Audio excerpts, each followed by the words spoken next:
Hello students, welcome to our channel A to Z পরীক্ষা। তো আজকে খুব গুরুত্বপূর্ণ একটা এডিটোরিয়াল রিপোর্ট আমরা করব। সেটা কি, তোমরা জানো যে এই যে রাশিয়া ইউক্রেন ওয়ার হচ্ছে, ঠিক আছে, এই যে সিরিয়ার সঙ্গে ইসরায়েলের কনফ্লিক্ট হচ্ছে, তো এই সমস্ত নিয়ে কি হচ্ছে, একটা গ্লোবালি যে যুদ্ধকালীন পরিস্থিতি তৈরি হয়েছে, পরিবেশ রয়েছে, চলছে আর কি, সেটা তো কতটা ভয়ানক, তাই না? সেই হিসেবে আমরা আজকে একটা এডিটোরিয়াল রিপোর্ট করব এই টপিকটার উপরে। কি টাইটেলটা কি থাকবে? টাইটেলটা থাকবে হচ্ছে breaking the cycle of violence, investing in peace not war. ঠিক আছে, এটা হলো কিন্তু এডিটোরিয়াল রিপোর্টের টাইটেল। আশা করছি তোমরা পুরো ভিডিওটা দেখবে এবং অবশ্যই কিন্তু একটা লাইক করে দেবে, এবং যারা নতুন আছো প্রথমবারের জন্য দেখছো তারা কিন্তু সাবস্ক্রাইব করে নেবে। ঠিক আছে, এখানে কিন্তু আমি যুদ্ধের যেগুলো যুদ্ধগুলো হচ্ছে, ঠিক আছে, সেই যুদ্ধ নামও মেনশন করব। আর সেইগুলো নিয়ে কি, যে যুদ্ধ নয়, পিসটাই আমাদের কাছে কিন্তু মেইন, যে আমাদের চাওয়া দাবি, তাই না? সেটা নিয়ে কিন্তু এখানে এডিটোরিয়াল রিপোর্টটা লিখবো। ঠিক আছে, তো পুরো ভিডিওটা দেখো, অবশ্যই কিন্তু সাবস্ক্রাইব করে নিও। তো চলো শুরু করা যাক। তোমরা দেখে নাও, এই যে এখানে ফরম্যাট আমি করে দিয়েছি, প্রথমে টাইটেল করে দিলাম, এরপর প্লেস দেবে, ডেট দেবে, তারপর লেখা স্টার্ট করবে। ঠিক আছে, এটা কিন্তু এডিটোরিয়াল ফরম্যাটের রিপোর্ট। হ্যাঁ, আচ্ছা, শুরু করছি। প্রথম লাইন দেখো, war is not a solution, comma, rather it is a catalyst, ঠিক আছে, rather it is a catalyst for further suffering,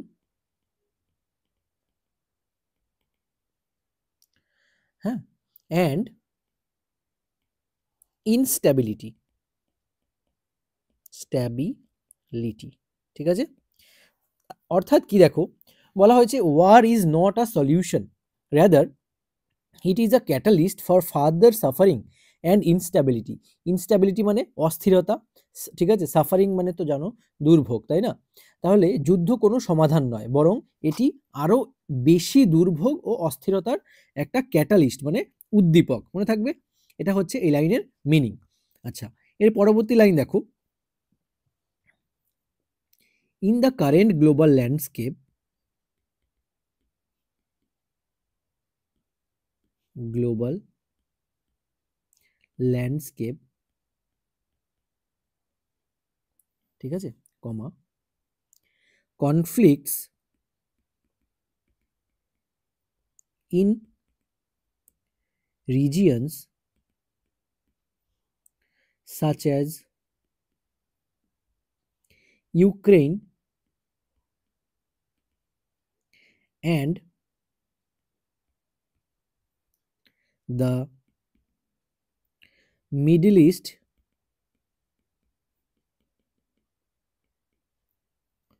highlight,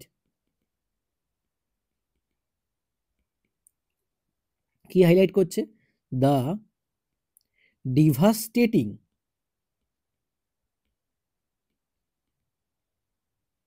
ঠিক আছে, consequences, devastating consequences of military engagement, full stop. ঠিক আছে, তার মানে কি বলেছে দেখো, in the current global landscape, মানে বর্তমান বিশ্বের পরিস্থিতিতে, ঠিক আছে, conflicts in regions such as Ukraine and the middle east highlight the devastating consequences, মানে ইউক্রেন এবং এই যে মিডল ইস্ট, অর্থাৎ কি মধ্যপ্রাচ্যের মতো যে সমস্ত অঞ্চলগুলো আছে, সেগুলো কি করছে, হাইলাইট দ্য ডিভাস্টেটিং কনসিকুয়েন্সেস, এরা কি করছে, হাইলাইট করছে, ডিভাস্টেটিং মানে বিধ্বংসী, কনসিকুয়েন্সেস মানে পরিণতি, ঠিক আছে, বিধ্বংসী কিসের পরিণতি দেখো, of military engagement. Military engagement মানে এই যে সংঘাত, এনগেজমেন্ট মানে কি দেখো, সামরিক যে সমস্ত সংঘাত হচ্ছে, সেই সংঘাতগুলোর কথা বলছে, তাই না? তাহলে বর্তমান বিশ্বের পরিস্থিতিতে কি অবস্থা, ইউক্রেন এবং মধ্যপ্রাচ্যের যে সমস্ত অঞ্চলগুলো রয়েছে, সেখানে যে সংঘাতগুলো হচ্ছে, যা সামরিক হস্তক্ষেপের বিধ্বংসী পরিণতিগুলোকে তুলে ধরেছে। ঠিক আছে, এই লাইনের এটা হচ্ছে প্রপার বেঙ্গলি মিনিং। বোঝা গেছে? আচ্ছা, এবার দেখো 3 নম্বর line, the ongoing war in Ukraine, ঠিক আছে, has resulted in significant loss of lives, comma, displacing millions and straining global economies, full stop. ঠিক আছে, অর্থাৎ কি দেখো কি বলা হয়েছে, the ongoing war in Ukraine, ইউক্রেনে যে অনগোয়িং ওয়ার চলছে, চলমান যে ইউক্রেনের যুদ্ধ চলছে, সেখানে কি হ্যাজ রেজাল্টেড ইন সিগনিফিকেন্ট মানে তাৎপর্যপূর্ণ লস অফ লিভস, তার মানে কি হয়েছে, রেজাল্টেড কি এর ফলে খুব প্রাণহানি হয়েছে, তাই তো, উল্লেখযোগ্য, সিগনিফিকেন্ট মানে তার মধ্যে প্রচুর কিন্তু প্রাণহানি হয়েছে, ডিসপ্লেসিং মিলিয়ন্স অফ, মিলিয়ন্স মানে কি লক্ষ লক্ষ মানুষ কিন্তু ডিসপ্লেস হয়েছে, তাই না, মানে বাস্তু হারিয়েছে যাকে বলা হয়, বাড়িঘর হারা হয়েছে, অ্যান্ড এবং এবং স্ট্রেইনিং গ্লোবাল ইকোনমিজ, যা নাকি বিশ্ব অর্থনীতিতে চাপ সৃষ্টি করেছে, স্ট্রেইনিং, ঠিক আছে, মানে চাপ সৃষ্টি করেছে, বোঝা গেছে। আচ্ছা, পরের লাইনটা দেখো, সিমিলারলি, ঠিক আছে, আরেক জায়গায় যুদ্ধ হচ্ছে, the protracted conflicts in Syria and Yemen continue to create humanitarian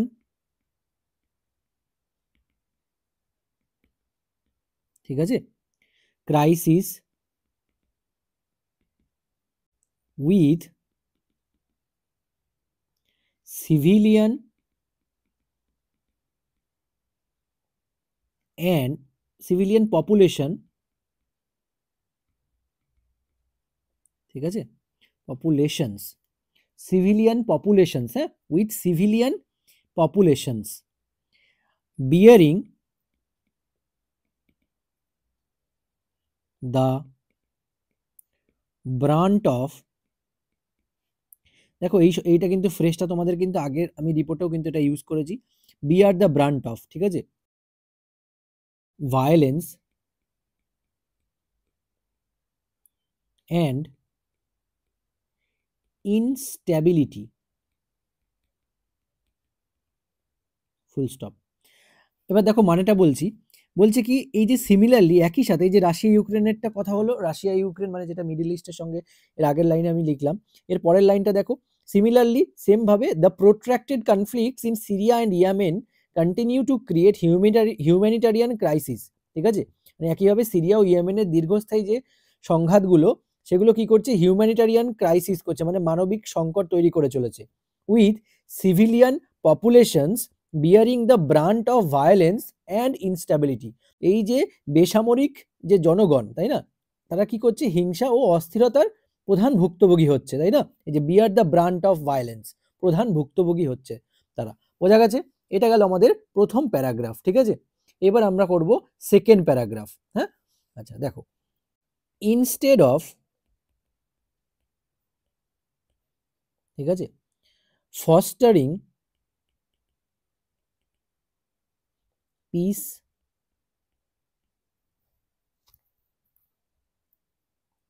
comma, military interventions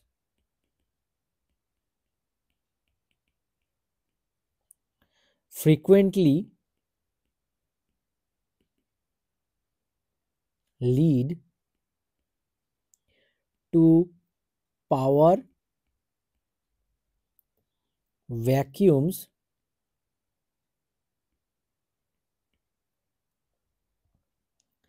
and ঠিক আছে, vacuums, VACWMES, vacuums and prolonged unrest, full stop.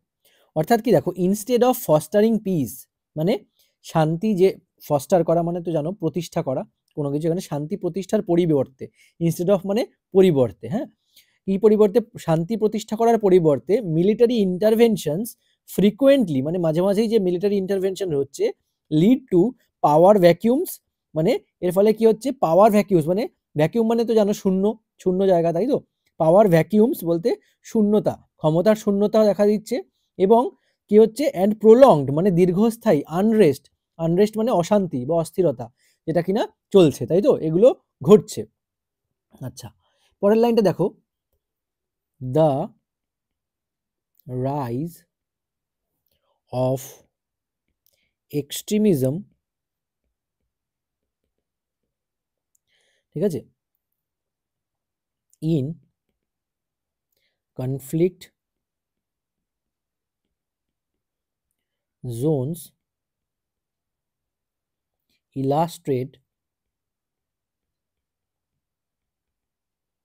illustrates how war can breed more violence, ঠিক আছে, and creating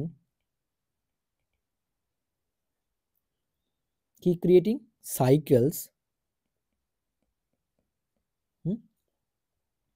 that are difficult, ঠিক আছে, to break, full stop, that are difficult to break। অর্থাৎ কি দেখো, the rise of extremism in conflict Jones, মানে যে চরমপন্থা, extremism মানে চরমপন্থার উত্থান, তাই না, রাইজ, তার মানে the rise of extremism in conflict zone মানে যে সমস্ত জায়গায় সংঘাত ঘটছে সেরকম অঞ্চলে চরমপন্থার যে উত্থান, হ্যাঁ, ইলাস্ট্রেটস মানে কি, ব্যাখ্যা করে, কি, how war can breed more violence, যে কিভাবে যুদ্ধ আরো বেশি হিংসা তৈরি করতে পারে, creating cycles that are difficult to break, যে এমন একটা চক্র তৈরি করে যা ভাঙা কিন্তু কঠিন, ঠিক আছে। তোমাদের বলে রাখি, তোমরা যারা এই যে এডিটোরিয়াল সম্পর্কে আইডিয়া নেই, তারা কিন্তু অবশ্যই এডিটোরিয়াল রিপোর্ট আর ওই যে আমি যে নিউজ পেপার রিপোর্টে তোমাদের ইয়েটা করে দিয়েছি, ভিডিওটা দেখে নিও। এডিটোরিয়াল রিপোর্ট লেখাটা এইভাবেই লেখা হয়, তোমরা যারা জানো না তারা কিন্তু অবশ্যই দেখে নিও, এটা কিন্তু এসে রাইটিং এর প্যাটার্ন নয়, এসে রাইটিংটা পুরো অন্যরকম জিনিস, ঠিক আছে, এসের সঙ্গে এই এডিটোরিয়াল রিপোর্টের সঙ্গে গুলিয়ে ফেলবে না, মনে থাকবে তো। আচ্ছা, এর পরবর্তী দেখো, লাস্ট প্যারাগ্রাফ আমরা কি করব, লাস্ট প্যারাগ্রাফ বলতে এখানে আমরা কনক্লুশন করবো, কারণ আমাদের ওয়ার্ড লিমিটটাও মেনটেন করতে হবে, তাই না। আচ্ছা দেখো কি বলেছে, ইন, দেখো, in an era where global challenges like climate change,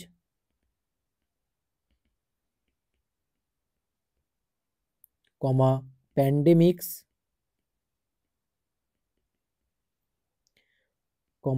and economic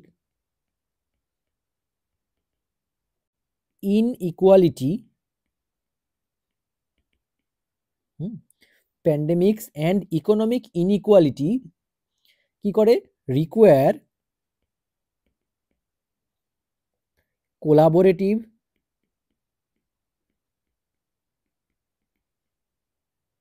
solutions, the reliance on military action undermines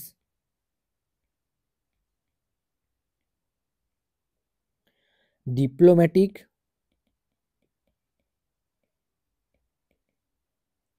effort, full stop.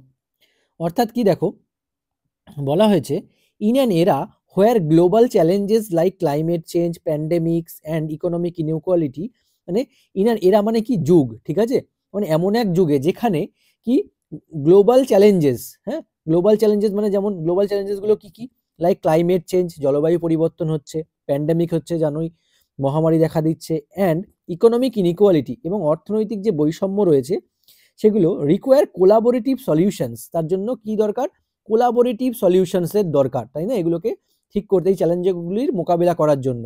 অর্থাৎ কি এই যে সহযোগী একটা সমাধান, কোলাবোরেশন মানে সহযোগী সমাধানকে বলা হয়, ঠিক আছে, কোলাবোরেট করা, একে অপরের সহায়তা করা, ঠিক আছে। আচ্ছা, the Reliance on military action undermine diplomatic efforts, সামরিক কর্মকাণ্ডের উপর যে সমস্ত নির্ভরতা রয়েছে, সামরিক মিলিটারি অ্যাকশনস মানে সামরিক কর্মকাণ্ড, তাই না, ডিপ্লোম্যাটিক বলতে কূটনৈতিক, হ্যাঁ, এফোর্টস বলতে প্রচেষ্টাকে কি করছে, করে দুর্বল করে, মনে থাকবে। আচ্ছা, পরের লাইনটা দেখো, it is imperative for nations to prioritize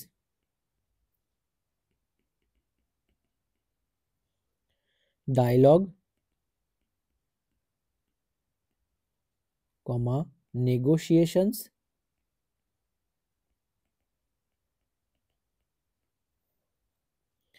and dialogues, negotiations and cooperations,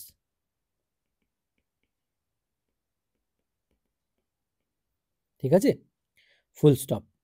অর্থাৎ কি, it is imperative for nations to prioritize dialogues, negotiations and cooperations, মানে যে সমস্ত জাতিগুলোর মধ্যে কি ডায়ালগস মানে কি আলাপচারিতা, তাই তো, মানে যেগুলো মানে কথাবার্তা হবে, তাই না, সেইগুলোকে বলা হয় ডায়ালগস, তাই তো, একে অপরের সাথে কথাবার্তা, যে নেগোসিয়েশনস করা মানে কি, যে নেগোসিয়েশনস মানে জানোই তো, যে মানে আলোচনার মাধ্যমে জিনিসগুলোকে ঠিক করা, তাই না, অ্যান্ড কোঅপারেশনস মানে সহযোগিতা, এগুলোকে প্রায়োরিটাইজ করা মানে কি অগ্রাধিকার দেয়া প্রয়োজন, ঠিক আছে। আচ্ছা, এরপর দেখো পরের লাইনটা, ইনভেস্টিং ইন পিস বিল্ডিং, ঠিক আছে, ইনিশিয়েটিভস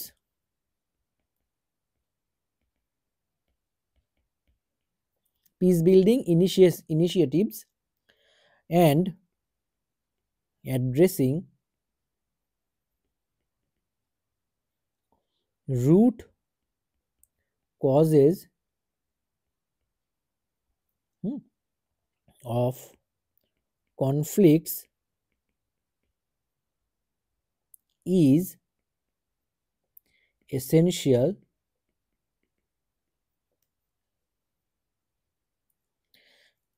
কনফ্লিক্ট করো এখানে, ঠিক আছে, ইজ এসেনশিয়াল মানে প্রয়োজন, for a sustainable future, full stop. অর্থাৎ কি দেখো, investing in piece building initiatives, piece building বলতে দেখো শান্তি প্রতিষ্ঠা করার, তাই না, শান্তি প্রতিষ্ঠার, investing in piece building initiatives মানে উদ্যোগ, অ্যান্ড অ্যাড্রেসিং রুট কজেস এবং এর আসল প্রধান কারণগুলো কি সেগুলোকে খুঁজে বার করা, অফ কনফ্লিক্টস এই কনফ্লিক্টের, ঠিক আছে, এই কনফ্লিক্টের যে আসল কারণ কি সেইটা অ্যাড্রেস করা, খুঁজে বার করা, ইজ এসেনশিয়াল প্রয়োজন, for a sustainable future, sustainable future মানে ভালো ভবিষ্যতের জন্য, তাই না, ভালো ভবিষ্যতের জন্য বা টেকসই ভবিষ্যতের জন্য অত্যন্ত গুরুত্বপূর্ণ, ঠিক আছে, এসেনশিয়াল। আচ্ছা, লাস্ট লাইন বা কনক্লুডিং লাইন বলতে পারো, ultimately the world must recognize that war is not a solution but a barrier to lasting peace and security. দেখতে পেয়েছো যে কিভাবে লাস্ট কনক্লুডিং লাইনটা আমি দিয়ে কমপ্লিট করলাম। এটা কিন্তু খুবই ইম্পর্টেন্ট, এরকমভাবে তোমায় কিন্তু সুন্দরভাবে লেখাটাকে শেষ করতে হবে, ঠিক আছে? কারণ দেখো এক্সামিনারের আই ক্যাচিং সবসময় দেখবে শুরুর লাইন আর শেষটা তুমি কি লিখলে সেই দিকটায় কিন্তু বেশি ফোকাস হয়, ঠিক আছে? যে তোমার কপিটা চেক করবে যেই স্যার বা ম্যাম, সে কিন্তু দেখবে লাস্টে তোমার ইমপ্রেশনটা কিন্তু এই লাস্ট লাইনের উপরই ফুটে উঠবে, ঠিক আছে?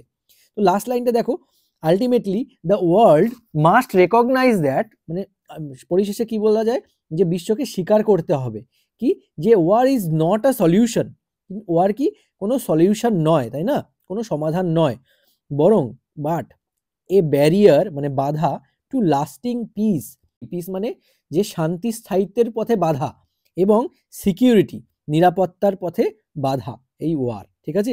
যখনই এরকম লাইন তুমি এগুলো কি বাড়িতে পড়বে, মানে তৈরি করবে, লিখবে, যত বেশি পড়বে তত বেশি তোমার এরকম লাইনগুলো বিল্ড আপ করার চেষ্টা তোমার তৈরি হবে, ঠিক আছে? তুমি নিজেও লিখতে পারবে।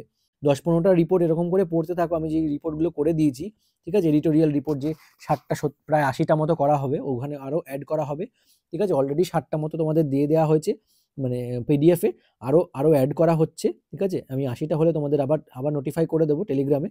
তো তোমাদের কিন্তু এই এতগুলো যদি প্র্যাকটিস করো, আশা করি এর বাইরে কিছু আসবে না, অথবা না আসলেও চাকরি পাওয়ার পরেও সারা জীবন মনে রাখবে যে এতগুলো এরকম লেখা আমি প্র্যাকটিস করেছি বলে আজকে আমার কি হয়েছে, এরকম আমার ইংলিশের ইমপ্রুভমেন্ট হয়েছে, ঠিক আছে?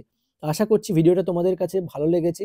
অবশ্যই তোমাদের কাছ থেকে একটা জিনিসই চাওয়া, তোমরা কি করবে, একটা লাইক করে দাও, ঠিক আছে? আর নতুন যারা আছো অবশ্যই চ্যানেলটাকে কিন্তু সাবস্ক্রাইব করে নিও। এটা খুবই গুরুত্বপূর্ণ টপিক বলে আমার মনে হলো, তোমাদের মধ্যে একজন আমায় কমেন্ট করেছিলে, সেই জন্য দেখলাম হ্যাঁ এই টপিকটার উপর একটা লেখা যায়, একটা এডিটোরিয়াল লেখা যায়, ঠিক আছে? তার জন্য এটা লিখে দিলাম, ঠিক আছে? আর আজকের মতো ভিডিওটা এখানেই শেষ করছি। আবার কথা হচ্ছে তোমাদের সঙ্গে নেক্সট ভিডিওতে। Thank you so much for watching this video.